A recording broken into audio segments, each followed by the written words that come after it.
بسم الله الرحمن الرحيم. الحمد لله رب العالمين والعاقبة للمتقين وصلى الله وسلم على سيد الأولين والآخرين محمد الأمين وعلى آله وصحبه أجمعين. بینندگان عزیز و گرامی، السلام علیکم و رحمت الله تعالی و برکاته. الله متعال را شکر گذاریم که بار دیگر فرصت دست داد تا با برنامه دیگری از سری برنامه‌های بازسازی اندیشه بار دیگر در خدمت شما سروران و بزرگواران قرار داشته باشیم. به امید صحت و سلامتی شما عزیزان خدمت جناب استاد عبدالرحمن فاتح که در استودیو حضور دارن هم عرض سلام و ادب و خسته نباشید دارم. جناب استاد سلام علیکم. علیکم السلام و رحمت الله و برکاته. بنده هم به خدمت شما استاد عزیز و تمام بینندگان عزیز و گرامی در هر گوشه از دنیا که هستند عرض سلام و ادب دارم و در خدمت شما قرار داریم. تشکر جناب استاد فاتح گرامی. خب بینندگان عزیز و گرامی، بحثمان پیرامون دینشناسی که طی دو قسمت گذشته به صورت مفصل و گسترده آغاز کردیم همچنان ادامه دارد و ما در برنامه گذشته پیرامون تعریف یهود صحبت‌های مفصلی داشتیم و وعده کردیم که در این برنامه صحبت‌ها را همچنان ادامه می‌دیم و می‌پردازیم به منابع و مصادر عقیدتی و منهجی یهود. اما قبل از اینکه بحث را در ارتباط به مصادر و منابع که تقریبا در برنامه گذشته هم اشاره کردیم که تورات است و ضمایم آن است و تلمود است و پروتکل های بنی صهیون است، قبل از او تقریبا 2 سوال از برنامه گذشته باقی مانده بود که وعده نمودیم که در این برنامه خدمت جناب استاد فاتح مطرح میکنیم. جناب استاد فاتح گرامی، وقت شما در ارتباط به برگشت دوباره یهود یا عودت و تجمع دوباره یهود در فلسطین امروزی، در بیت المقدس امروزی صحبت کردیم. یک سوال دیگر که دائم از خلال ادعاهای یهود در ذهن برخی ها مستحضر میشه است که یهود ادعا دارند که گویا در فلسطین از حقوق دینی و تاریخی اینا برخوردار هستند، چون اینا اصلا نشأتشان از اونجا بود. جناب استاد، این یک ادعا هست و خواسته باشیم اگر یک ادعا را ثابت بکنین لابد باید دلایل مطرح باشه و دلایل وجود داشته باشه و اینها متاسفانه مثل دیگر و بقیه گروه و فرق باطل یا ادیان باطل همیشه دست و پا میزنند با داخل شبهات و دروغها و به خصوص یهود که مشخصه که اینها دروغگوترین مردم هستند و فریبکارترین مردم هستند. اگر کسی باور نداره فقط کتاب عهد قدیم بخوانه مطالعه بکنه و یا کتاب با عنوان مثال تلمود مطالعه بکنه میفهمه که این مردم چقدر فریبکارن و چقدر برای فریب و برای کشتن و زدن و تهمت زدن غیر یهودیان تلاش میکنن و کوشش میکنن. حتی اینها از پیامبر خدا موسی علیه السلام هم ابانه کردند و توجهی به حضرت موسی که پیامبر خودشان میدانند هم توجهی نکردند و ما اگر یادتان باشه وقتی در تاریخ اینها صحبت کردیم که با حضرت موسی چیکار کردند. بله. و در طول زمان اینها انبیا علیهم السلام را کشتند، انبیا علیهم السلام را مثل حضرت زکریا، حضرت یحیی، حضرت عیسی، برخی از اینها را به پیامبری قبول نکردند، توهین کردند، برخی را کشتند. الله متعال هم در قرآن کریم به این موارد اشاره میکنه. خب این مردم همچون مردمی هستند. وقتی اینها حرفی میزنن لابد باید ما یک میشه گفت یعنی تحقیق و بررسی در مورد حرفای اینها بکنین. همینجوری نمیشه که حرفای اینها را قبول بکنین، چون این مردم به اینها اعتماد نمیشه. اینها مردم راستگویی نیستن، بلکه همیشه دروغ گفتن، همیشه خیانت کردن، چه خیانت تاریخی چه خیانت دینی. حتی به کتاب تورات هم رحم نکردن، دروغ ساختن و تحریف کردن و اضافه کردن و کم کردن و این عادت این مردم هست. همون جناب استاد اگر دقیق در ذهنم باشه، اون حرف عبدالله ابن سلام که الیهود قوم بهت گفتن. بله این مردم این که بهتان میبندن، دروغ میگن و داستان خیلی جالبه، اما جای نداره که اینجا در این برنامه مطرح میکردن، وگرنه خیلی جالبه که این مردم را مردم بهتر میشناختن. به هر صورت جناب استاد اینها یک سری ادعاهایی میکنن که گویا اسرائیل یا کشور خودساخته اسرائیل بگین مال اینهاست و از اینهاست و حتی بیت المقدس هم کلا از اینهاست و باید به اینها داده بشه. و آیا این یهودی که امروز وجود دارند، آیا اینا واقعا از نسل بنی اسرائیل چنانی که ادعا میکنن؟ جناب استاد برخی از مورخین و برخی از کسانی که در این مورد پژوهشی دارند و صحبتی دارند و بررسی دارند این را انکار میکنند که این مردم نمیتونن از اون نسل باشن که حقیقتا اینها در بیت المقدس یا در فلسطین یک زمان بودند. حالا فرض کنین که هستند و بودند. بله. حالا به فرض این، آیا اینها چون این حق دارن از نظر دینی و از نظر تاریخی که بیاین در اینجا و خودشان را به هر حال بگن که ما مستحق هستیم و اسرائیل مال ماست و فلسطین مال ماست و ما باید اینجا باشیم؟ اینها به یک سری از شواهد دینی و تاریخی استناد میکنن. از جمله شواهد دینی و تاریخی اینها بحثی است که میگن اسرائیل که جد بزرگ ما بوده و ما ارتباط محکمی با او داریم. اسرائیل همون یعقوب علیه السلام. یعقوب فرزند اسحاق، فرزند ابراهیم. بله. میگن که ما حق داریم که در اینجا ساکن باشیم و سکونت داشته باشیم. بله. حالا بیاین جناب استاد ما مثلا از نظر تاریخی این را نگاه بکنیم. اسحاق و اسماعیل علیهم السلام اینها در کجا متولد شدند؟ در بیت المقدس، در فلسطین یا در جای دیگری؟ نه، اینها بیرون از بیت المقدس و بیرون از یعنی فلسطین امروزی که به هر حال اینها مال خودشان میدانند متولد شدند که فرزند اسحاق علیه السلام یعقوبه. بله. اینها میشه گفت مثل امروزی مثلا کوچی هایی بودند که از منطقه دیگری آمدن در اینجا سکونت گزیدند. بله. قبل از اینها کی بود در اینجا؟ قبل از اینها قبایل دیگری بودند که از جمله قبایلی که از جزیره العرب، از مناطق عربستان سعودی اینها رفته بودند در اونجا زندگی میکردند. یعنی وقتی که یعقوب علیه السلام میایه در اونجا، یعنی در فلسطین میایه، قبل از او قبایل دیگری از عرب ها هستند، وجود دارند و اینها میشه گفت یک تعداد از مسافرین هستند یا تعداد از مردم بیرونی هستند که در داخل فلسطین آمدن و در اینجا میخواهند که سکونت بگذارن و در اینجا زندگی بکنن. این اولا. بله. که نشان میده جناب استاد اینها به هیچ گونه حق تاریخی ندارن، بلکه حق تاریخی اولی برمیگرده به همان اعرابی که قبل از اینها در اونجا سکونت داشتن. حتی 3000 سال قبل از اینها که اینها یعقوب علیه السلام در اونجا بیایه، اینها سکونت داشتن، در اونجا بودن. بله. و یعقوب علیه السلام میایه در اونجا و بعد از آن هم داستان تاریخش را ما گفتیم که یعقوب علیه السلام وقتی یوسف علیه السلام در مصر به عنوان عزیز مصر انتخاب میشه، میبینین که باز قوم بنی اسرائیل یا فرزندان یعقوب علیه السلام همراه یعقوب علیه السلام به مصر میره و داستانش که ما در برنامه گذشته حتی از بادیه فلسطین میرن به سمت مصر، درست است؟ بله کاملا دقیق درسته. خب ببینید جناب استاد اینها از نظر تاریخی اگر همچون ادعایی میکنن، این ادعا باطله، چون این حقی ندارن اینها، بلکه قبل از اینها قبایل دیگری از اعراب بودن که در اونجا زندگی میکردن. حق اونهاست، نه حق اینها، نه حق اینهایی که از بیرون آمدن و حالا میگن این حق ماست و باید ما در اینجا سکونت داشته باشیم. جالب بر اینه که جناب استاد اگر شما ببینین به عنوان مثال، اگر واقعا اینها راست میگن که یعنی استناد میکنن به موضوعی که یعنی بعد از سالهای متمادی که گذشته که ما به صورت کوتاه به آن اشاره کردیم در برنامه گذشته، بحث استعمار بریتانیا وقتی که کشورهای داخل میشن، داخل کشورهای اسلامی بریتانیا داخل میشه یا انگلستان امروزی داخل کشورهای اسلامی میشه و استعمار میکنه، برای یهودی ها وعده میدهند که ما شما را در اینجا ساکن میکنیم و علت ساکن کردن اینها را در این مناطق مسلمان ها گفتیم که چرا این کار را انجام میدن. خب به هر حال جناب استاد اینها استناد میکنن که والله نخست وزیر بریتانیا برای ما وعده داده که این سرزمین را ما میدین برای شما، این حق سیاسی ماست، این حقی است که برای ما بریتانیا داده و این حقی است که آمریکا از آن دفاع کرده.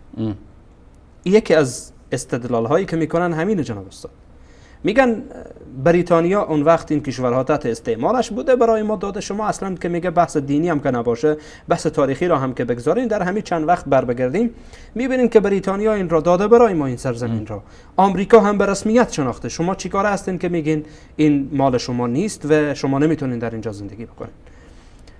کسی نیست از اینها بپرسه که نخست وزیر بریتانیا چیکاره بوده که سرزمین دیگران را برای دیگران ببخشه؟ چیکاره بوده؟ این را از شما جناب استاد میپرسم، چیکاره بوده؟ واقعا آیا چون این حق داشته که سرزمین یک قوم را، سرزمین یک ملت را به کسی دیگه ببخشه؟ چون جناب استاد همون وقت یا در عصر حاضر هم برخی از کشورهای قلدر و زورگوی هستند که اینها جهان امروزی را به یک جنگل تشبیه دادن یا تصور میکنن که جنگل است و در جنگل هم قانون این است که حکم قوی بر ضعیف است. چون انگلستان آن روز کشور اشغالگر، کشور زورگو بود و به زعم خودشان حرف اول باید وقت انگلستان میزد. هر کاری که هر دستوری که انگلستان میداد، هر دستوری که نخست وزیر وقت انگلیس یا پادشاه بریتانیا آن وقت صادر میکرد باید مورد قبول واقع میشد. به این اساس شاید قسمی که شما گفتین یهود هم فکر کردن که بالاخره انگلستان پادشاه امو جنگل وقت بوده و یک بخشی از جنگل به اینا بخشیده. این جناب استاد واقعا یک استدلال بسیار بی منطقی است و استدلال بسیار پوچیه که چون بریتانیا این سرزمین را برای ما بخشیده بنابراین ما مستحقیم. بریتانیا چی کاره بوده که سرزمین مسلمان ها را، یک استعمارگر بوده، یک دزد و غاصب خودش بوده. ما او را به عنوان یک غاصب و دزد میشناسیم. استدلال میکنه که والله چون دزد این را برای من بخشیده، دزد مثل تو دزدی بوده، غصب کرده. خب این دیگه دلیل نمیشه جناب استاد. اما درباره بخش آمریکا، آمریکا چیکاره است که بیا یک کشور را به رسمیت بشناسه؟ چیکاره است که بیا یک کشور را ببخشه برای کسی دیگر و رسما اعلان کنه که والله ما کشوری به نام اسرائیل میشناسیم؟ چون آمریکا به رسمیت شناخته، چنانچه اشاره کردیم اگر یادتان باشه گفتیم در سال 1947 این رسمیت از طرف آمریکا اعلان شد. خب چیکاره است آمریکا چیکاره است؟ یعنی چون این حق نداره آمریکا، نه آمریکا داره، نه بریتانیا داره، نه فرانسه داره، نه یک جای دیگه داره که یک کشور را برای کسی دیگه ببخشه، یک ملت دیگری را یا قوم دیگری را، بیگانه ها را از جای دیگه بیاره در اونجا آنها را ساکن بکنه و مردم اصلی را از اونجا خارج بکنه و بعد بگه والله این کشوری است که ما برای اینها بخشیدین. اصلا این بخششی است که یعنی کسی که حق نداره بر یک چیزی و مالکیت بر یک چیزی نداره او را میبخشه. یعنی این بخشش کاملا یک بخشش بیجایی هست، باطل هست. بله. ما به عنوان مثال کامپیوتر از من مثلا نباشه بگم این بخشش از شما، مال کسی دیگریه، من چون این حق ندارم که این کامپیوتر را برای شما ببخشم.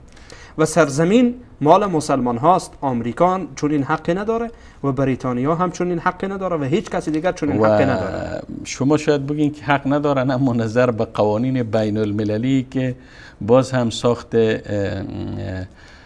خود چند زورگو و قلدر جهان است، امی حکم میکنه فعلا مثلا 5 کشور در سازمان ملل مثل چین و بریتانیا و فرانسه و انگلستان و آمریکا چرا حق ویتو دارن؟ یعنی وقتی تمام کشورها یک تصمیم میگیرن، یک کشور میتونه حق چی کنه؟ باطل کنه، ویتو کنه. نه جناب استاد، این حقیقت اگر برای یک انسان قانون فعلا هم حاکم است، قانون زور و این به عنوان قانون میگن پذیرفته شده این. اما جناب استاد اگر ما به عنوان یعنی به عنوان یک فرد عاقل به عنوان یک فرد عاقل و منصف بنشینیم نگاه بکنیم اینها چی کاره هستن، مثل اینه که 5 تا دزد کنار هم بنشینن یک قانونی برای خودشان بتراشن، بلکه بگن که به هر جایی که ما حمله کردین، هر خانوی را دزدیدیم، هر مال را دزدیدیم، هر کاری کردیم، کسی با ما کار نداشته باشه. خب مردم شما را قبول نداره، خب ملت های دیگه شما را قبول نداره. شما برای خودتان قانون ساختید، قانونتان شاید برای خودتان قابل ارزش باشه چون شما دزدید، قانون دزدی برای خودتان خیلی خوبه، قانون استعمارگری برای خودتان خوبه نیست. اما در نزد دیگران نمیتونه معتبر باشه. در نزد دیگران نمیتونه معتبر باشه، به خصوص در نزد یک فرد مسلمان که قانون داره، داره، جایگاه قانون ویتو نداره، که جایگاه قانون بین المللی نداره که بیای او بر سر مسلمان ها حاکم بشه و هر چی که او خواسته باشه بر اونها تحمیل جناب استاد اگر بگردیم دوباره به بحث ما، بحث ای که گفتیم چرا اینها، آیا این واقعیت داره که اینا خود از نسل بنی اسرائیل میدانن؟ فعلا یهودی امروزی که ما میبینیم از اطراف و اکناف جهان جمع شدن، یک تعداد غاصب ها، یک تعداد زورگوها به زور فلسطین امروزی را غصب کردن و خود منسوب میکنن به بنی اسرائیل. جناب استاد، نه گفتم که برخی از تاریخ نویسان و کسایی که در این مورد یعنی پژوهشی داشتن این را انکار میکنن که اینها از نسل بنی اسرائیل نیستند و دلایل زیادی هم وجود داره. حالا بالفرض این که گفتیم که باشن، بالفرض این که باشن، ما بازگشت کردیم به خود حضرت یعقوب علیه السلام. خود حضرت یعقوب علیه السلام از نسل همون مردم فلسطین نیست، از نسل همون مردم بیت المقدس نیست که اینها خودشان را مستحق بدانند. حالا بالفرض این که ما قبول بکنیم که اینها از نسل همان بنی اسرائیل یا فرزندان یعقوب علیه السلام باشند. و باز از جهت دیگری اگر ما ببینیم جناب استاد، مثلا اسماعیل و اسحاق، بله، اسماعیل و اسحاق دو برادرند، فرزندان حضرت ابراهیم علیه السلام هستند و اگر به عنوان مثال شما میبینید که اینها خودشان را از نسل یعقوب علیه السلام میدانند و یعقوب فرزند اسحاقه. خب فرزندان اسماعیل چی؟ مگر عرب ها نیستند؟ مگر عرب ها نیستند فرزندان اسماعیل؟ شما حق دارید، آیا اینها حق ندارن؟ حالا فرض بکنین که اصلا از اول هیچ کس نبوده و شما در اونجا رفتید. چرا اونها حق داشته باشن فرزندان اسحاق حق داشته باشن، فرزندان اسماعیل حق نداشته باشن؟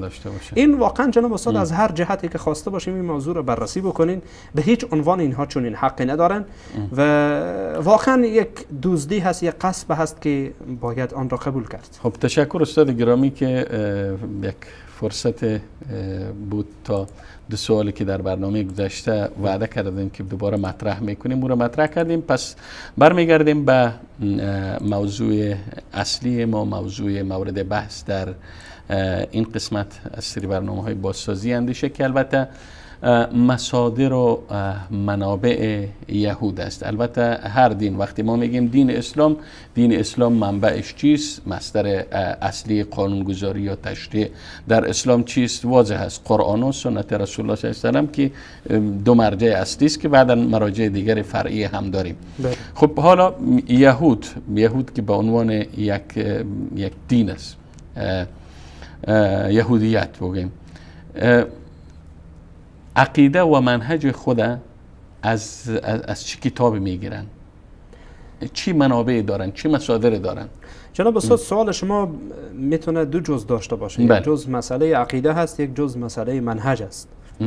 مصادری که یهودی ها استفاده میکنند و بیشتر مورد کاربرد آنهاست، اگرچه برخی ها مورد اختلافه که انشاءالله به آنها خواهیم پرداخت. بله.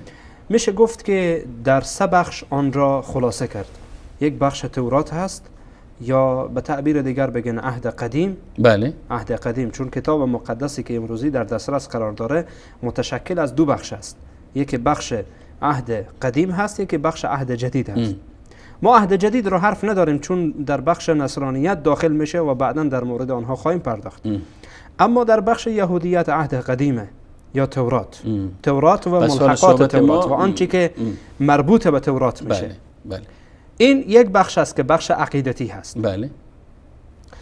بخش دیگر، مصدر دیگری که از مصادر یهودیت در بخش عقیده آنها و باور آنها و فکر آنها مورد بحث هست، کتاب تلمود هست. تلمود. بله. این کتاب هم که بعداً به شرح آن خواهیم پرداخت که این کتاب چی هست و در این چی وجود داره. می شود گفت به صورت کوتاه که شرح بالای تورات هست. و بخش سوم که بخش منهجی است برای اینها پروتکل های صهیونی است که پروتکل های صهیونی خب بنا به آنچه که به هر حال گفته شده در همین اواخر ساخته شده، در همین اواخر، یعنی میشه گفت کمتر از 2 قرن.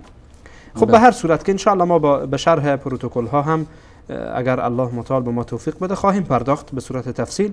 به هر صورت این مناهج کلی است، یعنی مصادر کلی است، مصادر عقیدتی. بشه گفت تورات در رأس آنهاست، تلمود هست و پروتکل های صهیونی. بله.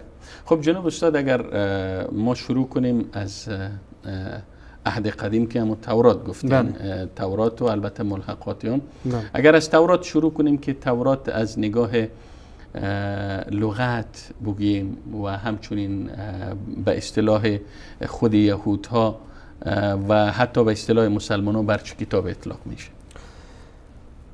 جناب استاد تورات اولا از نظر لغت اگر ما خواسته باشیم آن را مورد بررسی قرار بدیم، تورات خودش کلمه عبری است.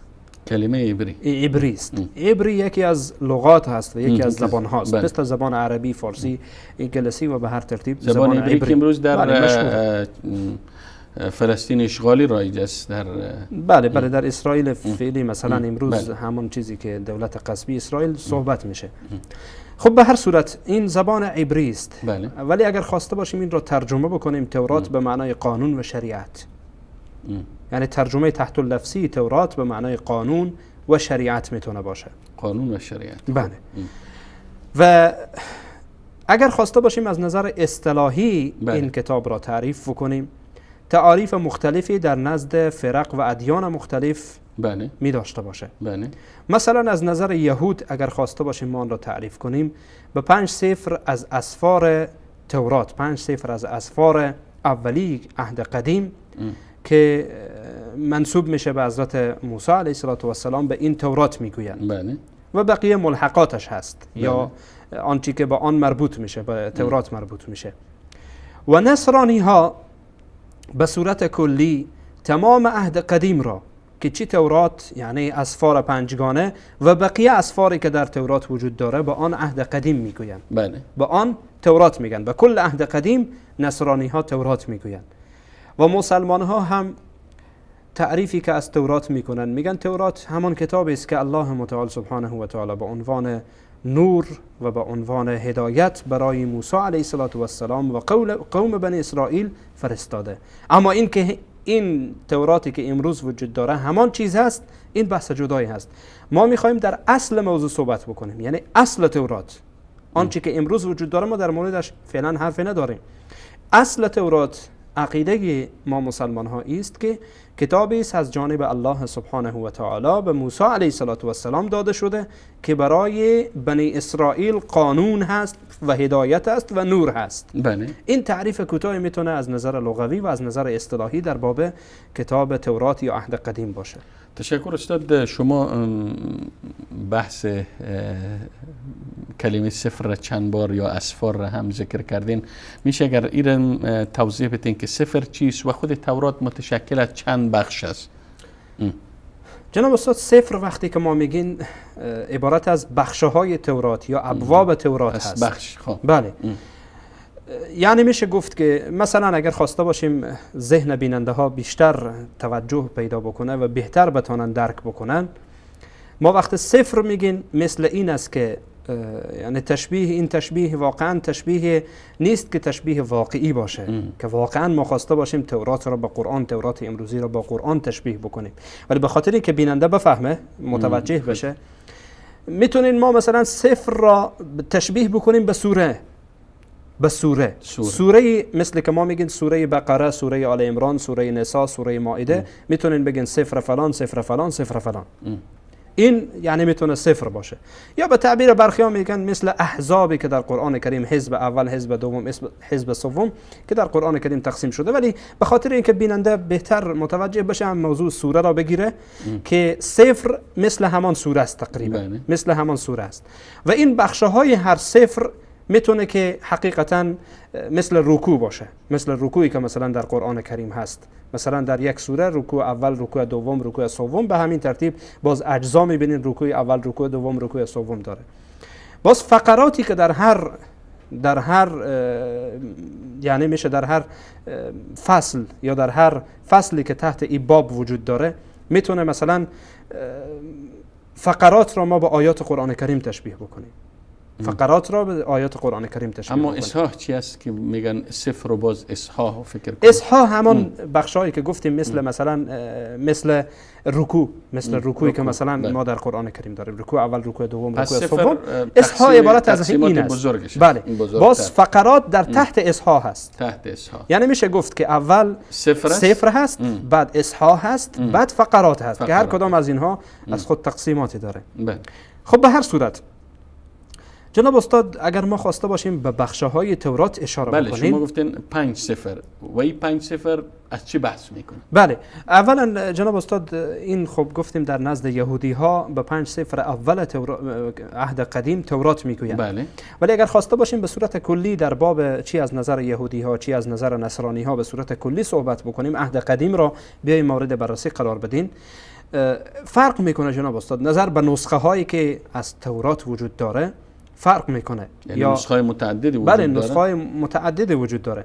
مثلا ما وقتی به نسخه عبری مراجعه میکنین که بعداً که این خود نسخه عبری برگرفته از نسخه ماسوری است که ان شاء الله ما در بخش تحریف تورات به آن اشاره خواهیم کرد.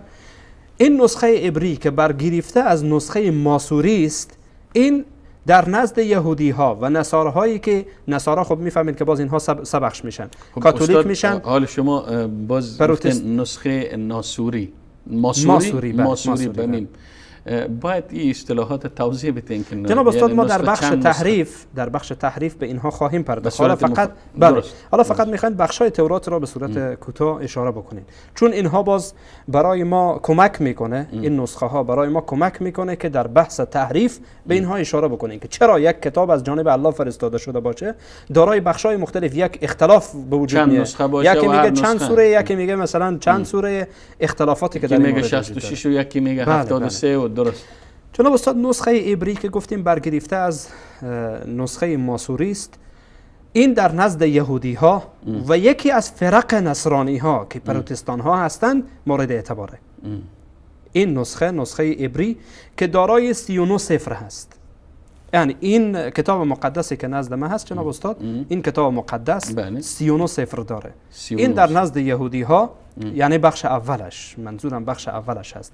بخش اول چون این کتاب مقدس گفتیم متشکل از دو بخش است، عهد جدید، عهد قدیم و عهد جدید. یعنی تورات و انجیل؟ بله، یعنی میشه گفت تورات و انجیل. این عهد قدیمش که اینجا در نزد ما هست 39 صفر داره. بله. که این در نزد یهودی ها و طائفه از نصرانی ها که پروتستان ها هستند، چون میفهمین نصرانی ها سه بخشند، سه طائفه مشهورند، اگرچه باز در لابلای اینها فروعات دیگری دارند که باز بخشای دیگر میشن، فرقه های دیگر میشن. فرقه کاتولیک هست، فرقه ارتدوکس هست و فرقه پروتستان ها هستند.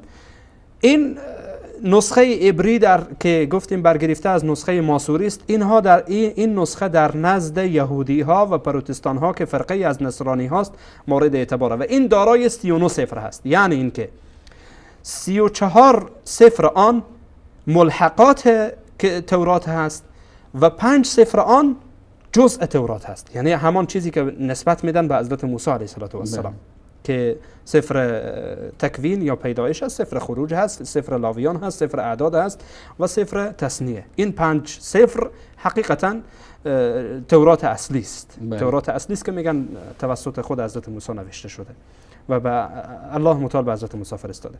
بنابراین این 34 و 5 که کنار هم بگذارین چند میشه؟ 39 میشه. 39 میشه. بنابراین در نزد یهودی ها و فرقه از نصرانی ها که پروتستان ها هستند 39 بخش داره. این نسخه عبری است.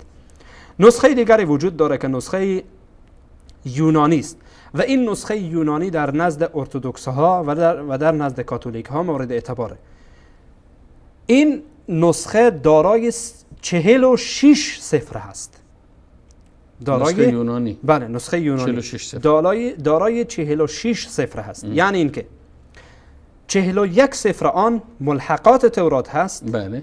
و 5 صفر آن خود تورات هست. 5 صفر آن خود تورات هست که مجموعاً عهد قدیم میشه. این در نزد ارتدوکس ها و در نزد کاتولیک هاست. نسخه دیگری وجود داره که نسخه سامریه مشهور است، به نسخه سامریه میگن. این نسخه در نزد یهودی های سامری، اینها باز یک طایفه دیگری از یهودی ها هستند، در نزد اینها مورد اعتباره. و این نسخه فقط 5 صفر اول را قبول دارن و برخی از آنها صفر یوشع را هم قبول میکنن. صفر یوشع یعنی مجموعه 6 تا میشه. بله. گفتیم که یهودی های سامری نسخه سامریه را قبول دارن که میگن، البته در میان این نسخ باز جناب استاد تفاوت ها و یعنی تفاوت های بسیار عجیبی وجود داره. اختلافات تنوعی نه، بلکه اختلاف های تضاد وجود داره که با هم دیگر اختلاف بسیار صریح و واضح و آشکار دارن که ان شاء الله ما در بخش تحریف دیگر کاملا مخالف هستن و حتی ایمان هم ندارن. بله جناب استاد، در بخش های مختلف اینها اختلافات داره که ما در بخش تحریف آن اشاره میکنیم که نسخه عبری چی میگه، مثلا در یک مورد نسخه عبری چی میگه، نسخه یونانی چی میگه، نسخه سامریه چی میگه، در حالی که هر سه میگن که از جانب الله هست. اختلافات بسیار عجیب و غریبی در اینها وجود داره که ان شاء الله با آنها تمرکز خواهیم کرد و صحبت خواهیم نمود. خب به هر صورت جناب استاد، این نسخه های تورات هست که گفتیم فرقه اول که نسخه عبری هست میگن 39 تاست، نسخه یونانی 46 تاست و نسخه سامریه بعضی میگن که اول خب همان 5 تا را قبول دارن و احیانا برخی ها میآیند باز یکی اضافه میکنن که نسخه یوشع ابن نون هست که او اضافه میکنن، با آن میگن مجموعاً 6 تاست. یعنی این اختلافی است که در میان این فرقه ها وجود داره. خب استاد اگر اجازه بدین یک توقف کوتاهی داشته باشیم همراه با بیننده های عزیز و گرامی، یک میان برنامه را میبینیم و پس از این میان برنامه انشالله صحبتمون را دنبال خواهیم کرد. با ما باشید. من القلب إلى القلب أزف عبير أشجاني شذاها الحب والود يفوح هدى بإيماني. من القلب إلى القلب أزف عبير أشجاني شذاها الحب والود تفوح هدى بإيماني. كتاب الله يجمعنا وهدي نبيه الغالي وتوحيد لأمتنا بحب الصحب والآل. من القلب به بچه ها رو نگیم مال نمیخواد.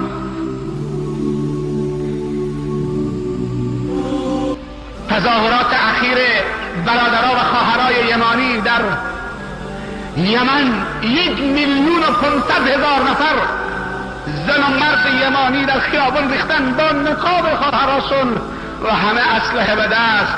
ما برای جهاد آمادیم.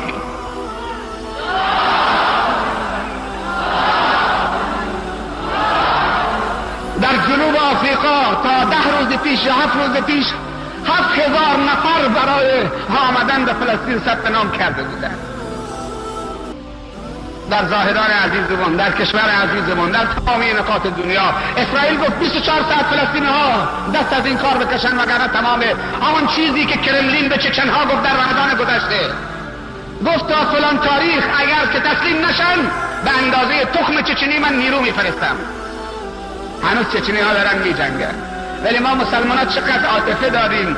یادم میاد وقتی که زیردریایی مسکو با 110 نفر 15 نفر زیر آب گیر کرده بود، تلویزیون اخبار میگفت مادر مسلمان اشک میره، گناه دارن، خفه میشن، زنده زیر آب. چه عاطفه کاذبی.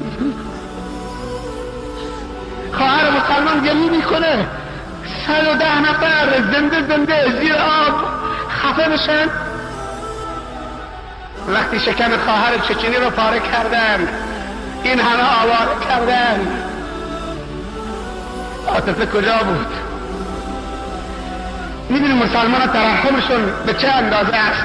وقتی میگن فلسطین مصیبت زده، نهایت زرنگی که بکنه همدردی، انا لله و انا الیه راجعون. همین انا لله و انا الیه راجعون. خیلی زرنگی دیگه بکنه، مردانگی بکنه، شهامت داشته باشه، این هم دردیشه. انا لله و انا الیه راجعون. خداوند 4 قطره رو دوست داره. یک، قطره عرقی که از بدن مسلمان در راه خدا میچکه. 2، قطره اشکی که از مسلمان از ترس خدا میچکه. رجل ذکر الله خالیا ففاضت عیناه 7 یظلهم الله فی ظله یوم لا ظل الا ظله. 3، قطره خون قربانی در روز عید قربان که وقتی قربانی میشه قبل از اینکه به زمین بچکه نزد خدا میچکه. قطره 4، قطره خون مسلمان مجاهد مبارزی که در راه جهاد و دفاع از شرف و ناموس دین خدا و مسلمانان به زمین میچکه. قبل از این که به زمین بچکه نزد خدا میچکه. اللون لون الدم و الریح ریح المسک.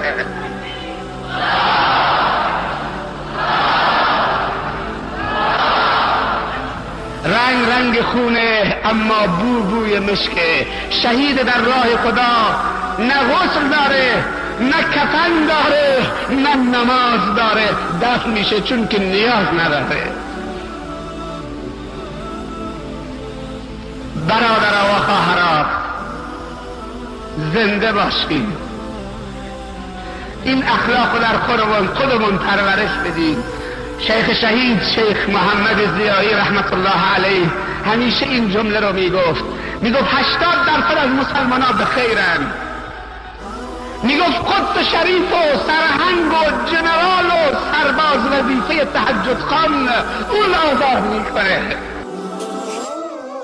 من القلب إلى القلب أزف عبير أشجاني شذاها الحب والود يفوح هدى بإيماني.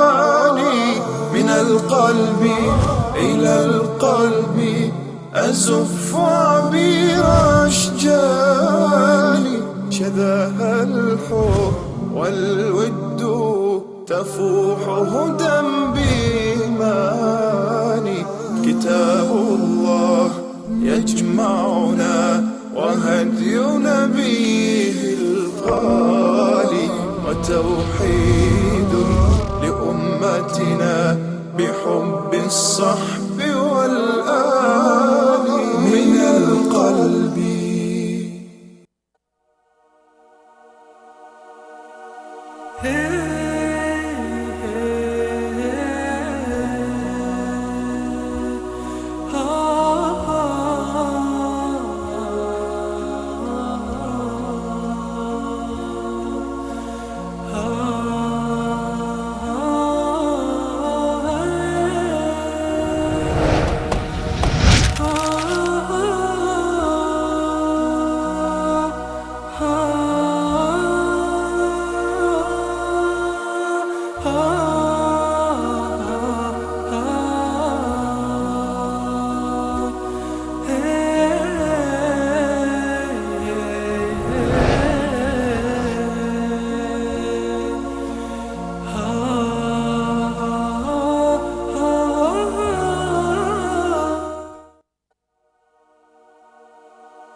بینندگان عزیز و گرامی، با عرض سلام مجدد دوباره در خدمت شما هستیم و بحثمان را پیرامون معرفی مصادر یهود که از معرفی تورات آغاز کردیم همچنان ادامه میدیم. جناب استاد فاتح گرامی، شما قبل از میان برنامه گفتین که عهد قدیم یا همون تورات متشکل از 5 صفر است و صفر هم گفتیم اگر تشبیه به خاطر تقریب و نزدیک کردن به ذهن بیننده ها تشبیه دادیم به تقریبا سوره های قرآن. خب این 5 صفر از چی بحث میکنه؟ میشه به این موضوع هم اشاره کنیم؟ جناب استاد، اولا این 5 صفر گفتیم که اول از صفر تکوین شروع میشه، صفر خروج، صفر لاویان و صفر اعداد یا عدد و صفر تثنیه. و سفر تثنیه تمام میشه. بله.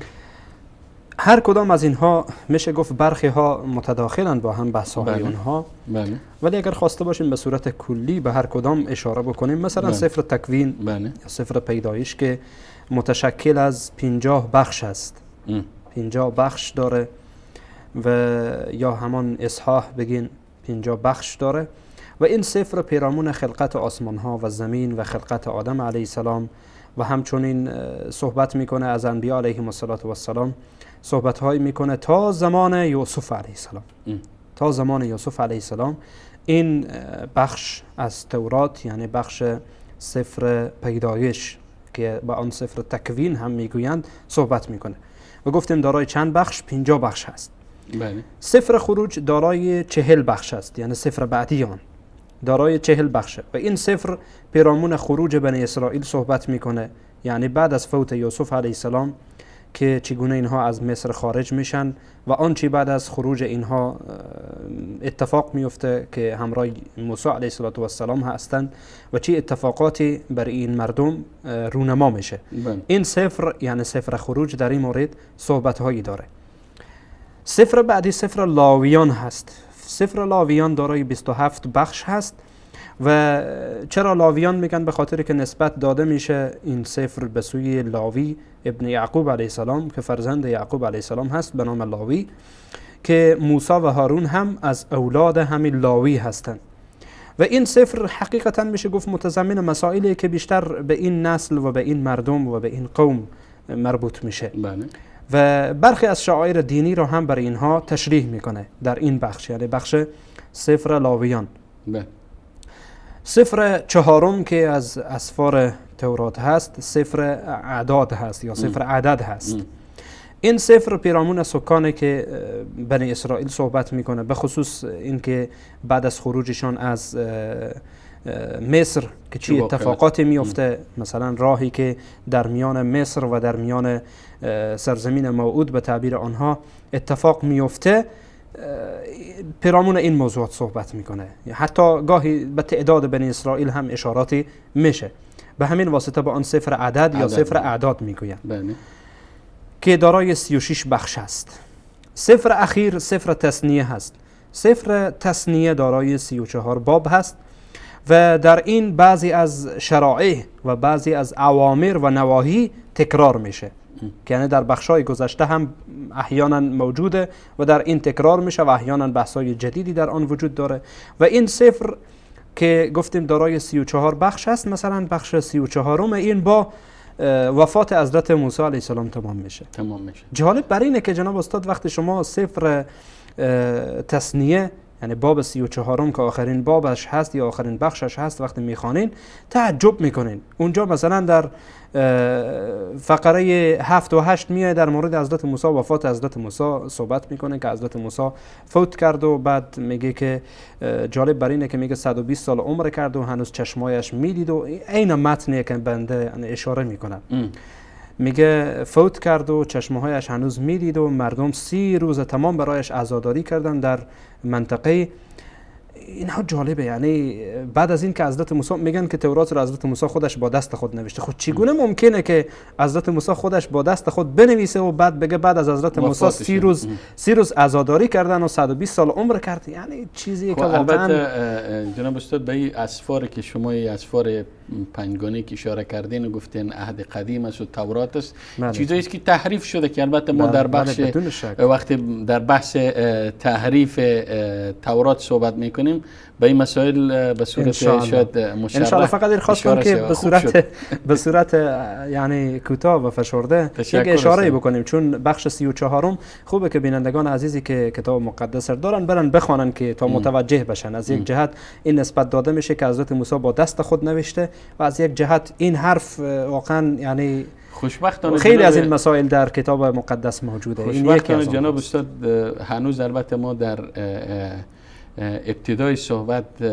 در مورد تورات و انجیل هستیم که تقریبا فکر کنم یک بیننده در یک از برنامه ها که برنامه آن روی سکه باشه زنگ زد و گفت که من پس از دیدن برنامه شما الحمدلله برگشتم از دین تحریف شده یهودیت و الحمدلله. جناب استاد این حقیقتا انصاف یک فرد را نشان میده، چی یهودی باشه چی نصرانی باشه، هر کس که باشه. اطلاع نداره برخی وقتی که انصاف وجود داشته باشه و حق پذیری وجود داشته باشه. خب به عنوان مثال من اشاره کردم، از یک جهت میگن تورات از جانب الله فرستاده شده و توسط حضرت موسی نوشته شد. خب وقتی میره سفر تثنیه بخش 34 میخونه، چی رقمی با عقل جور در میاد که بعد از حضرت موسی میگه خودش عزاداری کردن و خودش پس در ارتباط به خودش مثلا اگر تشبیه کنیم فرزن ما وفات کنم و بعد از وفات خودم در ارتباط به خودم هم بنویسم که من اینجوری و این گونه ما وفات کردم. این هم به صیغه اخبار، نه که به صیغه اخبار باشه که به عنوان مثال این کارها شده. این کارها به شکل نوشته هست که انسان احساس میکنه که یعنی در گذشته این بعد از حضرت موسی علیه السلام این نوشته شده، بعد از حضرت موسی اضافه شده بر آن، وگرنه امکان نداره. خب به هر صورت ما در بخش تحریف آن خواهیم پرداخت. بله جناب استاد، بریم دنبال، چون گفتیم وقتی مصادر گفتیم، تورات گفتیم، ملحقات یا ضمایم آن گفتیم که بخش دومیش ضمایم است یا ملحقات است. اگر میشه در ارتباط و ضمایم و ملحقات هم صحبت داشته باشین تا بعد از او بریم پیرامون مصدر بعدی که تلمود است. بله جناب استاد، ما گفتیم 5 قسم اول از کتاب مقدس یا عهد قدیم بگیم. 5 قسم اولش منسوب میشه به حضرت موسی علیه السلام که آنها را اشاره کردیم. 13 سفر از اسفار عهد قدیم، اینها اسفاری است که به آن اسفار تاریخی میگن. بله. یعنی پیرامون تاریخ و پیرامون پادشاهی و مسائل تاریخی بیشتر صحبت میکنه، یا به تعبیر اونها پیامبر سموئیل و بعضی دیگه اینها صحبت هایی داره. این 13 سفر 5 گفتیم منسوب به حضرت موسی، 13 تای دیگه مسائل تاریخی در آن مطرح میشه. 15 تای دیگر به دنبال این 13 تا 15 تای دیگر متعلق به انبیاء علیهم السلام هست. یعنی برخی از انبیاء را در مورد آنها صحبت هایی داره که به هر حال عزیزانی که میخوان بیشتر در این مورد معلومات پیدا کنن میتونن که کتاب مطالعه بکنن. و حتی یعنی برخی از حرفهای بسیار خطرناک نسبت به برخی از انبیاء علیهم السلام میزنه که جای داره که انسان یعنی با آنها تمرکز بکنه، که ان شاء الله ما با آنها خواهیم پرداخت. بله. 5 سفر دیگه متعلق به شعر و ادب.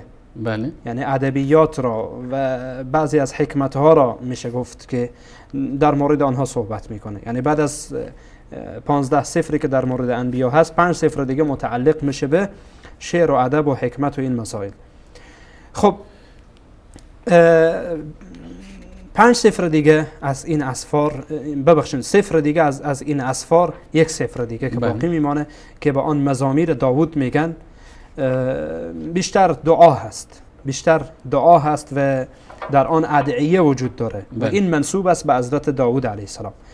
آنچه که ما گفتیم حقیقتا ارتباط میگیره به همان کتاب مقدسی که یا عهد قدیمی که در نزد یهودی ها و در نزد فرقه از فرق نصرانی ها که پروتستان ها هستند، در نزد اونها مورد اعتباره که این کتاب مقدسی که در نزد ما هست، همین اسفار را بنده توضیح دادم و تشریح کردم که 5 بخش اول آن به حضرت موسی علیه السلام مربوط میشه، باز 13 بخش آن تاریخی است، 15 تای دیگر آن به انبیاء علیهم السلام مربوط میشه، 5 بخش دیگر آن مربوط به شعر و ادب و این مسائل، اناشید یا به تعبیر اونها اناشید هست، سرود هاست، و بخش اخیر آن که بخش مزامیر داوود هست. اینها البته نمیگم که بخش اخیر واقعا در این کتاب باشه، یعنی منظورم است که وقتی اینها را جمع بکنین در صحبت ما، بخش اخیر مزامیر داوود هست که این هم ارتباط میگیره به ادعیه ها و بیشتر ادعیه و دعا در آن وجود داره. این ملحقات عهد قدیم هست، ملحقات تورات بگین که مجموعاً اینها را به آنها میگن عهد قدیم. این تورات و ملحقات آن می باشه که به صورت کلی به آنها اشاره کرد. آیا یعنی یهودی ها عقیدهشان هم از ضمایم و ملحقات میگیرن؟ بله بدون همچنین از تلمود. بله.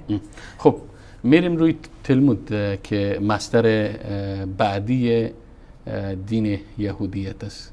تعریف کنین تلمود یعنی چی؟ جناب استاد، تلمود این حقیقت تلمود اینه که خود تلمود کلمه عبری هست. بله. مثل که تورات گفتیم کلمه عبری است و تورات را به قانون و شریعت ترجمه کردیم. بله. خود تلمود کلمه عبری هست که به معنای آموختن میآید. به معنای آموختن، مثل که ما مثلا در زبان عربی داریم تلمذ یا شاگردی کردن و زانو زدن در برابر یک کس. تلمود به معنای آموختن هست و در این تلمود آموختن دین یهودی. بله، در این تلمود عبارت مسائلی از دیانت یهود و آداب یهودی ها بیشتر بحث میشه و بررسی مورد آن قرار میگیره و این خود این تلمود باز دارای متن هست و دارای شرح هست، چون متن داره، باز بالای آن شرحی هم آمده و این تلمود به دو قسم تقسیم میکنن. یکی تلمود اورشلیمی است، یکی تلمود بابلی است. عجیب. و ما صحبتی که یعنی بیشتر میکنیم و چیزی که بیشتر امروز مورد اعتماد کسی به تلمود میشه گفت یعنی تلمود اولی که گفتیم اورشلیمی توجهی نداره، بیشتر تلمود بابلی است که امروز به آن توجه میشه و در مورد آن صحبت میشه و در نزد یهود مورد اعتباره. این تلمود جناب استاد تلمود بابلی، نه تلمود اورشلیمی. این تلمود حقیقتا میشه گفت که یعنی تقریبا در اوائل سالهای میلاد، یعنی میشه گفت بعد از 70 سال میلاد این کتاب ها یعنی به وجود آمده. بعد از اینکه خاخام های یهودی، خاخام همین علمای را میگن آخوندهای یهودی به عنوان مثال، به تعبیر ما مسلمان ها اگر استعمال درست باشه، آخوندهای یهودی یا علمای یهودی که به اونها خاخام میگن. خاخام. بله. این خاخام ها نشستن که ما چیکار بکنیم، این کتاب تورات خب عام فهم نیست و باید ما یک کتاب جمع بکنیم و در این حقیقتا مسائل رو بنویسیم و میشه گفت تفسیری برای تورات هست، تفسیری و شرحی از جانب خاخام های یهودی برای تورات هست که این هم جناب استاد یعنی در مورد آنها حرفه ها زده شده، در مورد آن که چی سال این طبع شده و چی سال به وجود آمده و چی تغییراتی در آن آمده که ما انشاءالله در بخشای تحریف به آن خواهیم پرداخت. وقتی که خواسته باشیم در مورد تحریف تورات صحبت بکنیم، به تحریف این کتاب یعنی تلمود هم خواهیم پرداخت. بله. و در این تلمود متاسفانه یعنی میشه گفت جملات و یا فقرات ضد غیر یهودی وجود داره که جای داره با آنها تمرکز بشه و در مورد آنها صحبت بشه که انشاءالله در بخش تحریف یا در بخش ماهیت این کتاب یعنی هم تورات و هم تلمود صحبت خواهیم کرد که چی چیزهایی در این وجود داره در این کتاب ها. به هر صورت جناب استاد این تلمود هست. گفتیم که همان تلمود حقیقتا میشه گفت شرحی و یا بیانی برای تورات هست که تورات را شرح میکنه و تشریح میکنه، چی از مسائل فقهی و عقیدتی که برخی ها حتی کتاب تورات را بدون تلمود یعنی میشه گفت بی ارزش میدانند. در نزد یهودی ها دارای ارزش فراوانی است. حتی در این مورد کتاب ها نوشته شده که تلمود به هر حال دارای چی جایگاهی در نزد یهود هست، مکانت تلمود در نزد یهود یا التلمود و مکانته عند الیهودی. کتاب های به زبان عربی و فارسی هم حتی کتاب های نوشته شده، اگرچه بیشتر فارسی به زبان فارسی نوشته شده، خب به هر صورت میشه گفت جای حرف داره، چون برخی ها متاسفانه میشه گفت خیانت کردن در این باب و حتی برخی از حقایقی که وجود داشته آنها را هم انکار کردن. به هر صورت المهمی که جناب استاد این تلمود گفتیم این هم دارای بخش‌های مختلفی هست، مثل که تورات دارای بخش‌های مختلفی هست، بخش‌های متفاوتی داره و بیشتر گفتیم همین مسائل فقهی و عقیدتی و شرح بالای کتاب تورات هست. خب میمونه آخرین مصدر از مصادر یهودیت که پروتکل های بنی صهیون است. جناب استاد در مورد پروتکل های صهیونی که مشهوره در نزد مردم، خب خود پروتکل میشه گفت کلمه انگلیسی هست و یعنی این حقیقت امریه که برخی ها میگن در سال 1897 اگر یادتان باشه وقتی که ما در بخش تاریخ اینها هم صحبت کردیم گفتیم 1897 که یعنی اواخر قرن 19 هم بوده. به هر حال یهودی ها می نشینن و برخی از نقشه های برای این که برای خودشان حکومتی بسازند و دیگران زیر سلطه اینها باشند، برای خود یک سری نقشه های میسازند و به این میگن پروتکل صهیونی. آیا این جزء کتاب مقدس است؟ نه جناب استاد، این یعنی دو بخش اولی که ما گفتیم، دو بخش اولی که گفتیم تورات و تلمود، اینها از جمله کتاب‌های مقدس در نزد اینهاست یا از جمله مصادر مقدس است در نزد آنها. اما پروتکل میشه گفت به آن اگر درست باشه تعبیر منهج بکنیم یا روش یهودیای امروز را، یک معاهده، یک مسوده، یک میای امروز به برنامه، یک برنامه به اینها طرح میکنه تحت عنوان پروتکل های صهیونی. جناب استاد، من خواستم که در این مورد معلومات پیدا بکنم بیشتر. مراجعه کردم به برخی از سایت های فارسی. بله. برخی از سایت های فارسی اصلا این را انکار میکرد، میگفت چیزی به نام پروتکل یهودی نیست، بلکه یهودی ستیزهای این را ساختن. عجیب. یهودی ستیزهای این را ساختن تا اینکه دیگران را نسبت به یهود بدبین بکنن و به همین واسطه شاید از بزرگای یهود جناب استاد شاید هم به تعبیر این افرادی که این حرف را نوشتند، خب اینها شما میدانید که اینها مردم منصفی نیستند متاسفانه، به همین واسطه گفتم که اعتماد نکنین به اینها. دروغ می نویسن، هر چی به دهانشان بیه می نویسن، انکار میکنن، تعریف میکنن، به نفع یهود باشه، به نفع نصرانی ها باشه تایید میکنن، به نفع اینها نباشه باز آن را رد میکنن. خب به هر صورت میگه که نه والله اینها حقیقت نداره و اینها دشمنان اینها ساختند. و شما میدانید که در سال 1901 اولین باریه که این پروتکل ها افشا میشه.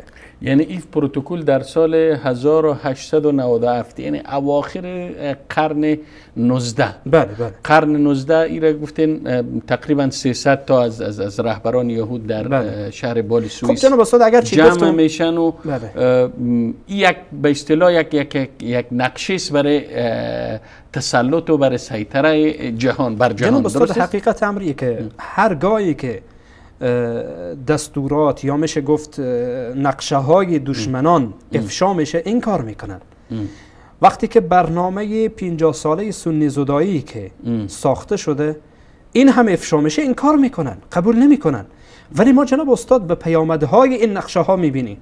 حالا یهود انکار بکنه که ما پروتکلی به نام پروتکل صهیونی نداریم، بلکه این را دشمنان ما ساختن تا ای که بعد از چند سال مثلا در سال 1945 یا جلوتر یا دنبالتر آن کسی به نام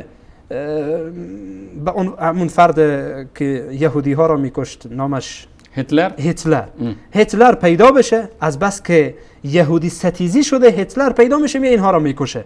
یا حکومت های دیگه اینها را از کشورهای خود خارج میکنن و برخی به اینها کشور میسازن، میگن اینها را دشمنان ما ساختن. اینها را دشمنان ما ساختن، ما نساختیم.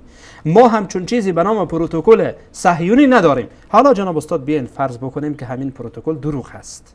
این پروتکل یک یا این نقشه یا این برنامه فکر کنم مخفی بود، درست است؟ بله مخفی بود. خب افشا شد. بله اینها نمیخواستن که به هر صورت این افشا بشه. خب حالا افشا شد جناب استاد. اینها این کار میکنن که بله ما اصلا چیزی به نام پروتکل صهیونی نداریم، اگرچه برخی از علمای اسلامی در کتب مختلفی و در زبانهای مختلفی ترجمه شده، به زبان انگلیسی ترجمه شده، به زبان عربی ترجمه شده، به زبانهای حتی به زبان فارسی هم جدیداً ترجمه شده و موجوده. خب به هر صورت علمای اسلامی هم از این نقل کردن. حالا بیاین جناب استاد فرض بکنین که همه این مردم دروغ گفتن، اصلا چیزی به نام پروتکل صهیونی وجود نداره، نقشه صهیونیستی وجود نداره. اصلا بیاین فرض بکنیم. بله. ما وقتی که در پروتکل صهیونی جناب استاد مراجعه میکنیم میبینیم همان برنامه‌هایی که در آن وجود داره فعلا یهود در حال اجرا.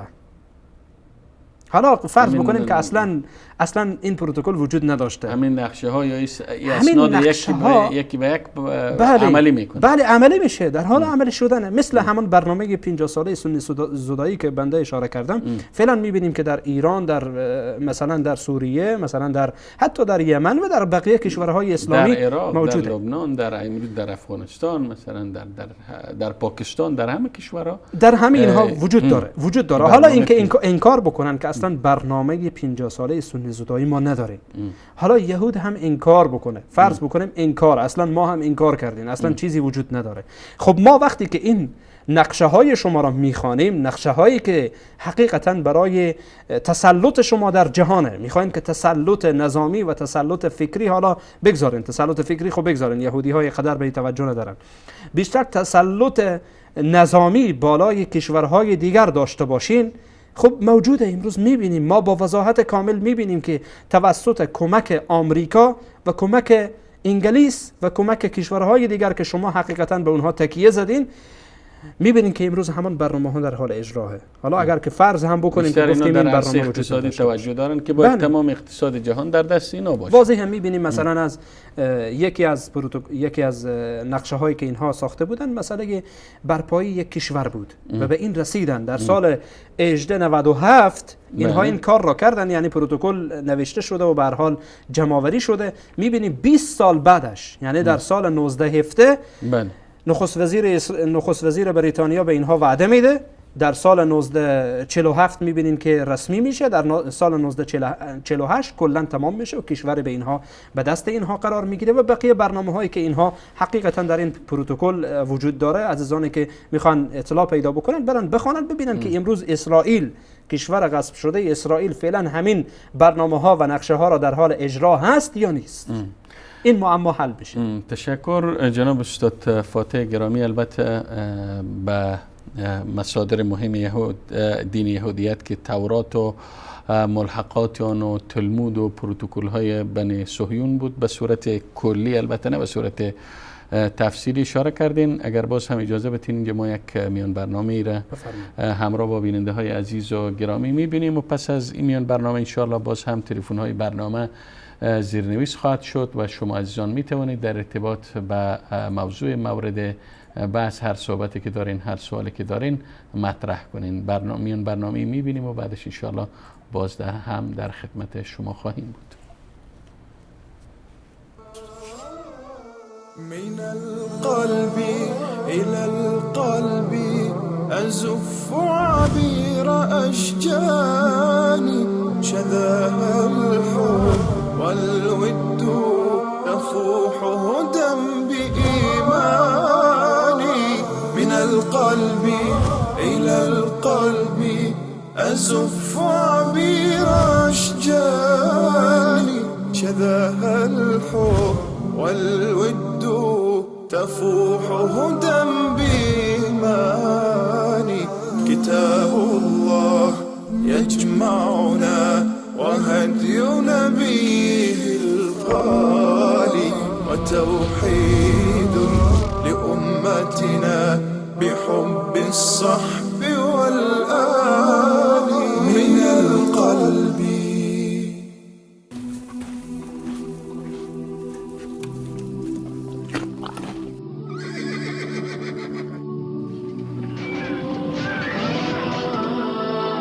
یک چیز در زندگی مسلمانان فراموش شده و همون چیزی که فراموش شده اونها رو ذلیل کرده، دشمن رو وادار کرده که در اونها طمع بکنه و اون هم ترک جهاده.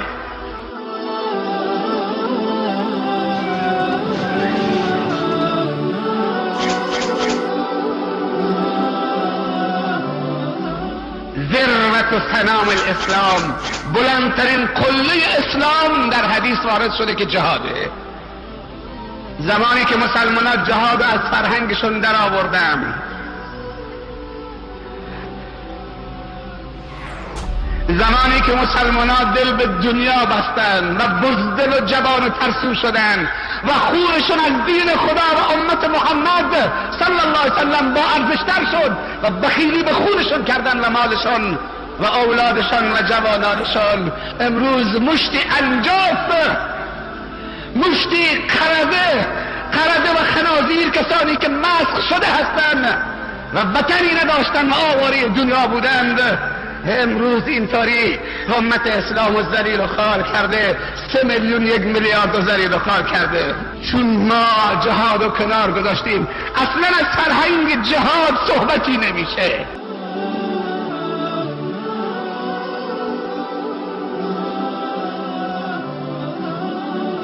یکی از بزرگان و سلاطین فرانسه میگه که گاه وقتی میخوابیدم در اتاق دربسته، شیشه های ضد گلوله با اون همه حراس و نگهبان، یک دفعه احساس میکردم در خواب که تخت خوابم زیر کمرم میلرزه. بلند میشدم، پریشان میشدم. یک دفعه فکر میکردم دست گرفته در دل شب داره برای بیداری مردم می‌نویسه. اینطوری دارن میترسن. تا تا زمانی که دوباره جهاد و حب جهاد زنده نشه و علمای بزرگ اسلام درباره جهاد صحبت نکنند و حکام و علما فرمان جهاد ندند، اینها همونجور طمعکار هستند. کنفرانس و اجلاس و پرچم سوزاندن و آدمک سوزاندن و شعار دادن و مر بر فلان و مر بر فلان، نه. سلطان عبدالحمید خلیفه عثمانی یهود و انگلیس تعدادی از سران یهود فرستادند به محضر اون شخصیت مجاهد بزرگ سلطان عبدالحمید ثانی خلیفه دولت عثمانی که ما تمامی دیون دولت عثمانی رو پرداخت میکنیم، این قدر درهم و دینارم به عنوان هدیه به خودت میدیم، مقداری از اراضی قدس و فلسطین و اورشلیم و برای ما بفروش. تمامی دیون دولت اسلامی رو پرداخت میکنیم عثمانی و این مقدارم برای خودت 100 دینار 100,000 دینار هدیه برای خودت، مقداری از اراضی فلسطین برای ما بفروش. میدونی در جوابشون چی گفت؟ سلطان عبدالحمید رحمه الله گفت ما فلسطین رو با خون از دست دادیم، با خونم پس میگیریم، بهای قدس شریف خونه.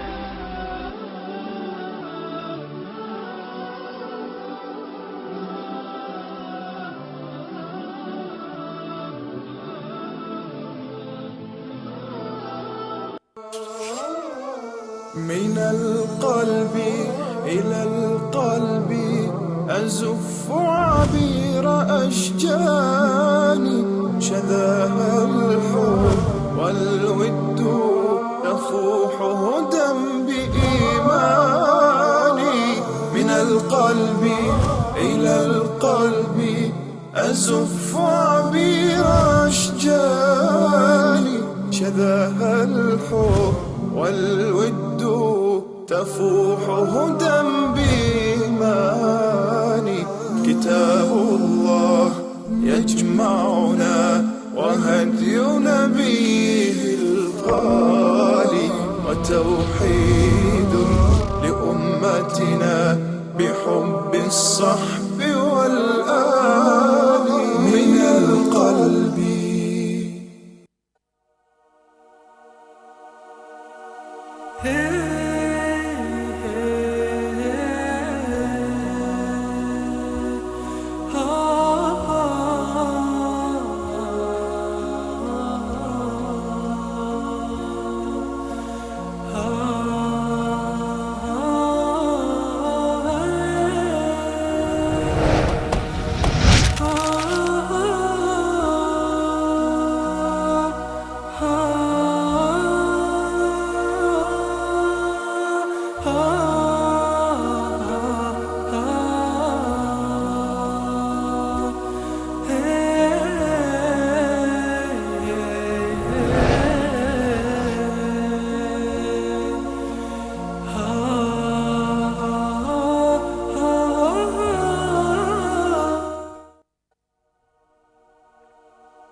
خب بینندگان گرامی، با عرض سلام مجدد و دوباره در خدمت شما عزیزان هستیم و از همین اکنون به بعد نوبت از شما بزرگواران است و تلفن های برنامه را همکاران ما در اتاق کنترل همین لحظه زیرنویس کردن و شما میتونین در ارتباط البته به موضوع برنامه اگر سوالی دارین، اگر صحبتی دارین، از همین حالا مطرح کنین. البته موضوع که در این برنامه سری برنامه های بازسازی اندیشه و در ارتباط به دین شناسی صحبت شد، منابع و مصادر دین یهودیت بود که جناب استاد عبدالرحمن فاتح به صورت کلی به این منابع، به تورات، ملحقات آن و تلمود و پروتکل های بنی صهیون اشاره کردن و انشاءالله در برنامه های بعدی و تاریخ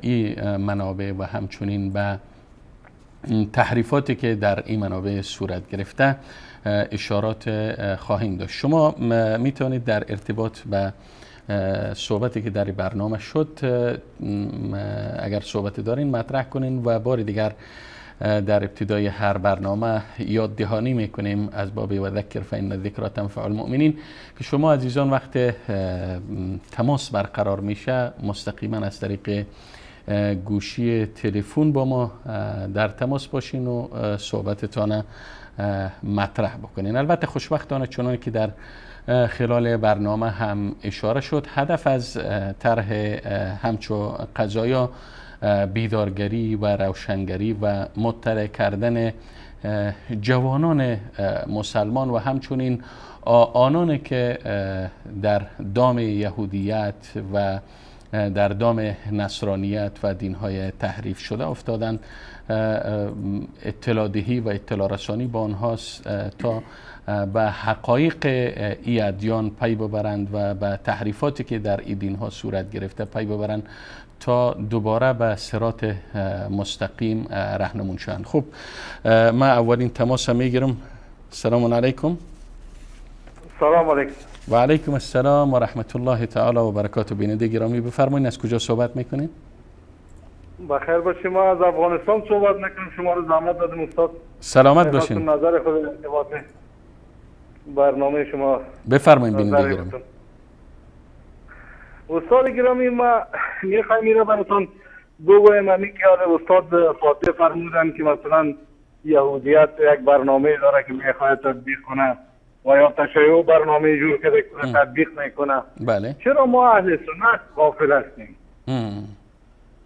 چرا ما همچه برنامه های نداریم که در آینده مثلا ما یک کنفرانس به نام کنفرانس اسلامی داریم در حالی که او در هیچ کشور اسلامی نتونسته تا این روز هیچ کدام فعالیتی بکنه.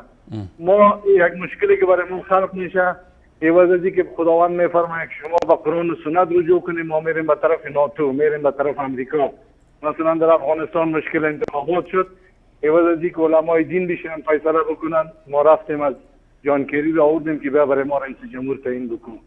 چرا ما هم کنفرانس اسلامی را می بزرگا خصوصا خادم حرمین شریفین چرا نمیخوایم که اینا همین سازمان بسیار قوی بسازن، ایره به این نظامی نیروی نظامی داشته باشن، در این اقتصاد قوی باشن که در یک کشور اسلامی مثل افغانستان یا برما یا عراق یا سوریه یک جایی که این مشکل خلق میشه اینا هم قوت‌های اسلامی رو روان کنن، اساکین اسلامی باشه کسی بالای اونا فیر نکنه، اونا بتونن صلح تامین بکنن. ولی چرا ما همین کار نمیتونیم که و تشیع میکنن؟ امروز ببینید در افغانستان اگر اینی خطر تشیع کی هست که در چندین صد سال افغانستان تیر شد کسی تشیع رو به رسمیت نمیشناخت، کسی فقه جعفری رو نمیشناخت، ولی ایران سپاه پاسدار کمک کرد با آقای کرزی و پولها را گرفت عوضشان فیصله کردن که در پلی فقه حنفی یا فقه اهل سنت فقه جعفری هم به رسمیت شناخته شود. در آینده خطر بسیار بزرگ ای برای جهان اسلام، برای همسایه‌های ما، برای پاکستان، برای حتی برای خود سعودی، برای دیگر کشورهای خطر بسیار بزرگی است. چرا و میرا از نظر من که این برای شما نظر بدیم که چرا می اهل سنت نمیتونن یک برنامه درستی بسازن که ما از این خطرات در امان باشیم؟ تشکر برادر گرامی، تشکر میکنم از شما. خیر باشین. سلامت باشین بیننده گرامی. خب میریم سراغ بیننده بعدی. بفرمایید. سلام علیکم. بفرمایید بیننده گرامی. بیننده گرامی شما وصل هستین، بفرمایید. سلام علیکم آقا. و علیکم السلام. میشه خود معرفی کنین از کجا صحبت میکنین؟ بله حسین هستم از کرج. آقای حسین از کرج بفرمایید، در خدمت شما هستیم. خدمت شما و استاد گرامی سلام عرض میکنم. من انتظار ندارم برادران افغانی به ما توهین کنن، ولی این افغانی ها سکسونی لعنت سکسونی های افغانی پس بویست او سک های سونی افغانی دورا میبوی جانا بیدینا. تشکر آقای حسین. آقای حسین در حقیقت شما آمدین در واقع اخلاق خودتان، تربیت خودتان در این از طریق این تلویزیون به نمایش گذاشتین که شما واقعا صاحب تاریخ بیش از 5000 سال هستین و در واقع امر شما به جز شخص خودتان و به جز رژیم آخوندی حاکم در تهران از دیگر ملت شریف ایران و مردم ایران نمایندگی کرده نمیتونید. تشکر میکنم از شما. خب میریم سراغ بیننده بعدی. سلام علیکم. سلامت باشین. میشه خود معرفی کنید بیننده گرامی؟ بله بفرمایید. شما وصل هستین؟ صدای شما داره پخش میشه. سعیدم از آواز مزاحم میشم. آقا سعید بفرمایید. ببخشید میتونم یه سوال قرآنی بکنم از قرآن؟ بیننده گرامی، چون برنامه ما در ارتباط به منابع و مصادر دین یهود است، اگر در چارچوب برنامه صحبت کنین ممنون و متشکر میشیم. مسائل فقهی و مسائل دیگر میمونیم به برنامه آن روی سکه و به برنامه پرسش و پاسخ. ممنون. شما از دیگه زنگ زدم در سوره بقره. خب بازم بفرمایین جناب استاد فاتح، اگر فرصت بود جواب میتن. بفرمایین. در سوره بقره ابراهیم اومده. ابراهیم در سورتی که تمام قرآن ابراهیم اومده با حرف یام، با حرف یه اومده، ولی در سوره بقره ابراهیم اومده. برای چی؟ میتونم؟ تشکر. ان شاء الله جناب استاد فاتح در ارتباط صحبت میکنن اگر فرصت بود. متشکرم از شما بیننده گرامی. خب بیننده بعدی واصل هستین. بفرمایید. سلام علیکم. سلامت باشین بیننده گرامی. بفرمایید خود معرفی بکنین، از کجا صحبت میکنین؟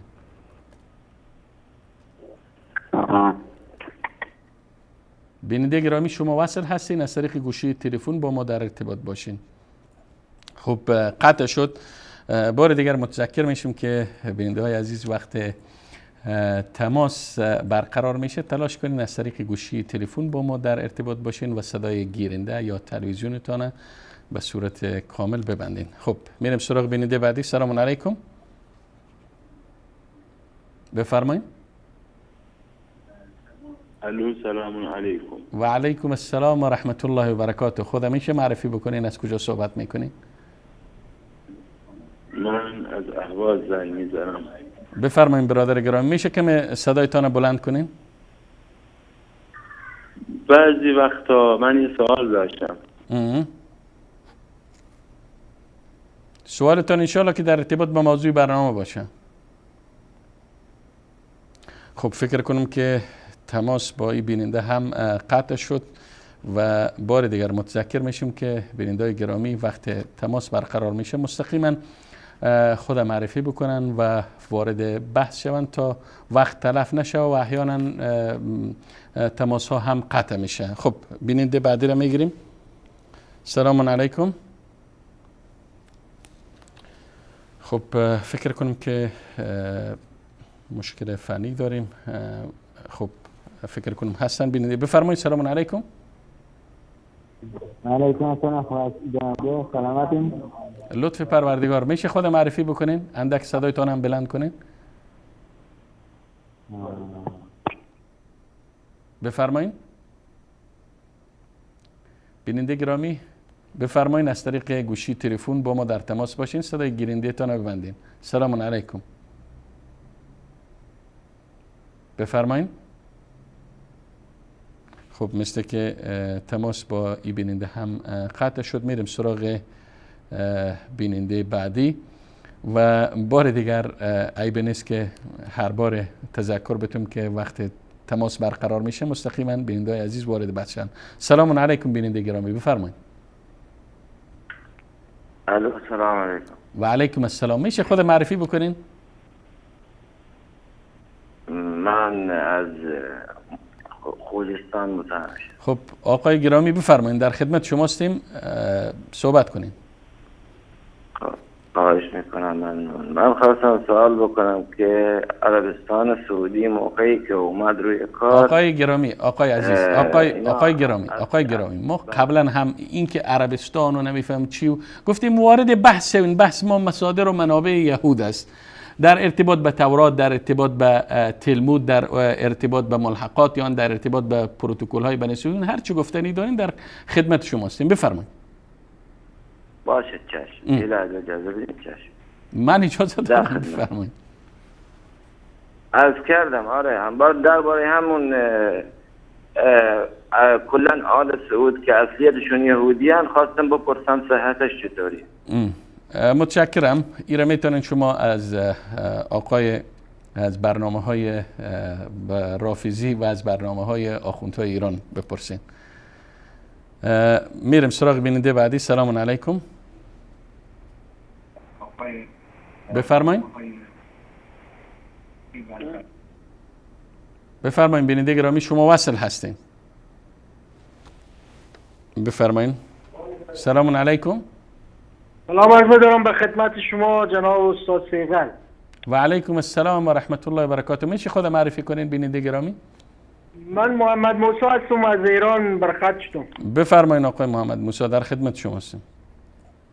جناب استاد، من میخواستم درباره کتاب تورات نکاتی رو عرض دارم به خدمت شما و بینندگان عزیزتان. بفرمایید. کتاب تورات خب بسیاری از اندیشمندان به عنوان کتاب تورا میشناسن این کتابه. خب. و آنچه که خب مسلم است و همینطور که استاد شما استاد فاتح هم فرمایش داشتن، این کتاب به 5 سفر مشهور است. بله به 5 سفر حالا بعضیا میگن صفر، بله، اما 5 سفر ظاهرا این سفر با کسره بسیار در نامش تاثیر دارد. سفر میگوین سفر. خب کتاب خب اول سفر ایشان، بله اول سفر ایشان کتاب برشیتی است یا آفرینش. کتاب دوم و سفر دوم کتاب شموت است یا خروج. بله. کتاب سوم کتاب ویقرا است یا لاوال. و کتاب بمیدبار یا کتاب اعداد است و کتاب آخرم دواریم و تسمیه است. بله. و این کتاب ها خب ترجمان بسیار زیادی شده است. من دیدم به چندین زبان زنده دنیا ترجمه شده از این کتاب ها. و نکته ای که میخواستم اینجا عرض بدارم پیرو سخنان و فرمایشات استاد فاتح این استش که ما کاری نداریم که چه کسی چرا آمریکا حمایت کرده است از یهود و آنها را رسمیت دادن با اینکه آنها اشغالگر بودن. اینها سرزمین مسلمانان را اشغال کردن این یهودیان. و اینجا جای بسیار تأمل دارد که چطور است در طول تاریخ نگاه میکنیم، چه در ایران چه در افغانستان و چه در سایر کشورهای همسایه و در خاورمیانه، همه بسیاری از کشورها تحت استعمار آمریکا و همینطور اسرائیل قرار گرفتند و تحت استعمار یهود قرار گرفتند. تأثیرات بسیار زیادی گذاشتند در دولت‌های اسلامی، به ویژه ایجاد تفرقه کردن در میان فرق اسلامی توسط یهود، توسط اسرائیل، توسط آمریکا. و من میخواستم به بینندگان عزیز این نکته را بگویم که باید حتما حواسمون باشد در این دوره و زمانه مراقب شبکه‌هایی که اینها دارن باید حواسمون باشد. این شبکه‌های استعمار پیر بسیار تاثیرگذار است. اینها شبکه BBC نگاه میکنیم، شبکه‌های دیگر دارن اینها که واقعا نماینده اینها هستند. ما باید پرهیز کنیم از اینها، از حرف‌های آنها، از اخبار آنها و به فکر شبکه توحیدی باشیم. از این ما کار نداریم به اسرائیل، ما کار نداریم به یهود و کار نداریم در این است که تحقیق باید بشه، اما ما کار به این نداریم که اینها چه میگوین. ما باید دین خودمون را استحکام ببخشیم و فرمایش آیه قرآن واعتصموا بحبل الله جمیعا، ما کل مردم مسلمان هستیم و با هم برادر هستیم و کار به تفرقه دشمن نداره. تشکر آقای محمد موسی گرامی، تشکر از شما و از سایر بیننده هایی که پشت خط هستن. معذرت میخوام چون بیش از 5 دقیقه از پایان برنامه باقی نمونده و من برمیگردم خدمت جناب استاد فاتح گرامی اگر تعلیقاتی دارن روی صحبت های بیننده های عزیز و گرامی. جناب استاد فاتح اگر از آخرین بیننده از آقای محمد موسی شروع کنیم، در ارتباط به صحبتشان چه تعلیقی دارین؟ من نفهمیم که هدفشان از شبکه‌های توحیدی کدام شبکه ها بود و ای که اسرائیل بین امت اسلامی یا یهود بین امت اسلامی تفرقه میندازه و کشورهای زیادی از اینها تأثیر پذیر شدن. هدفشان کدام کشوری است؟ اگر هدفشان کشور که امروز برنامهش به همه آشکار است، همانند اسرائیل همانند رژیم اشغالگر صهیونیستی داره به هر طرف دست میازه و امروز مشاهد هستیم که در کشورهای مختلف همسایه، چه کشور پاکستان باشه، چه افغانستان باشه، چه عراق باشه، چه حتی کشورهای دوردست مثل یمن و مثل سوریه و مثل لبنان، حتی مثل کشورهای در افریقا که در بی‌ثباتی کشورها نقش داره، اگر هدفشان رژیم آخوندی ایران است که خیلی واضح هست و ایره همه میدانن. بفرمایید جناب استاد. جناب استاد، حقیقت امر اینه که یعنی کدام تعلیق نمیشه به حرف ایشان داد، هدفشان مشخص باشه که چی هدف داشتن. المهمی که حرفایشان به صورت کلی حرفای خوبی بود.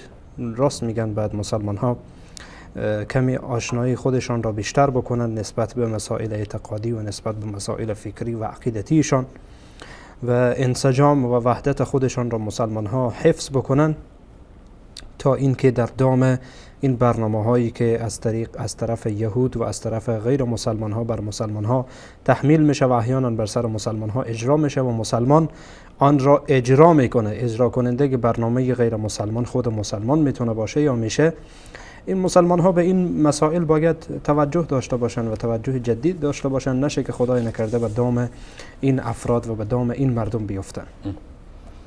و البته متذکر میشم که آقایی که صحبت کردن و برخی از صحبتایشان البته قابل پخش نبود، بار دیگر متذکر میشم که البته اونا هیچ وقت نمیتونن از ملت شریف ایران، از مردم ایران نمایندگی بکنن. در حقیقت آمدن فقط اخلاق و تربیت خانوادگی خودشانه و همچنین اخلاقی که رسانه های آخوندی به خورد ایشان داده او را به نمایش گذاشتن. خب جناب استاد، در ارتباط به صحبت آقای سعید که گفتن در ارتباط به سوره بقره و ابراهیم و ابراهام، جناب استاد در قرآن کریم تقریبا نزدیک به 69 جا لفظ ابراهیم یا کلمه ابراهیم آمده و در سوره بقره نزدیک به 15 جا در سوره بقره ابراهیم آمده بدون یا، ابراهیم به این شکل آمده. البته این به صورت کلی نیست، فقط در مصحف اهل عراق و مصحف اهل شام بدون یا نوشته شده و بدون یا هست،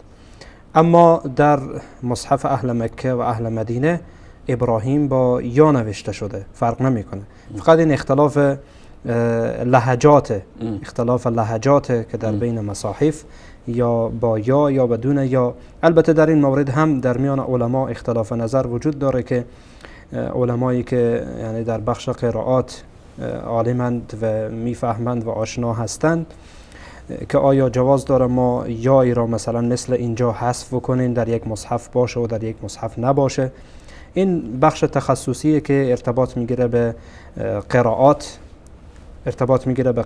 یا لهجاتی که به هر حال او را تلفظ میکنه. گفتیم که فقط این مصحف فقط ابراهیم یعنی در 15 جایی که در سوره مبارکه بقره آمده فقط در مصحف اهل عراق و اهل شام وجود داره، ولی در مصحف اهل مکه و اهل مدینه این وجود نداره و این اختلاف است در قرائات و یا شکل لهجاتی که چگونه ادا میشه. یعنی موضوع بسیار. برادر گرامی که از افغانستان صحبت کردن که ما دائم از اسناد محرمانه یا دسایس و توطئه ها یا پروتکل های بنی صهیون صحبت میکنیم، چرا و همچنین از پروژه یا طرح 50 ساله رژیم آخوندی ایران برای سنی ستیزی صحبت میکنیم، چرا ما همچو برنامه‌ای نداشته باشیم، چرا ما همچو طرحی نداشته باشیم صحبت کردن. اولا جناب استاد اکثر این طرحهای تروریستی است، طرحهای هست ضد انسانی و ضد بشری. برای یک مسلمان سزاوار نیست که همچون برنامه‌های داشته باشه که دیگران را بکش و دیگران را قتل عام بکن تا اینکه به قدرت برسی و جایگاه داشته باشی.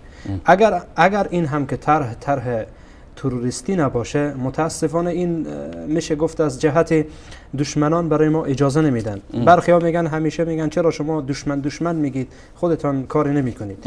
این هم وارده، یعنی از جهت برخی از دشمن ها ما را اجازه نمیدن و از جهت هم کوتاهی از خود ما مسلمان هاست که متاسفانه به فکر این نمیشین که چگونه با برنامه هایی که قرآن و سنت برای ما گذاشته و اسلام واقعی برای ما گذاشته بر اساس آن برویم. البته گفتم طرحهای تروریستی و طرحهای ضد بشری نباشه، بلکه طرحهایی که اسلام برای ما داده.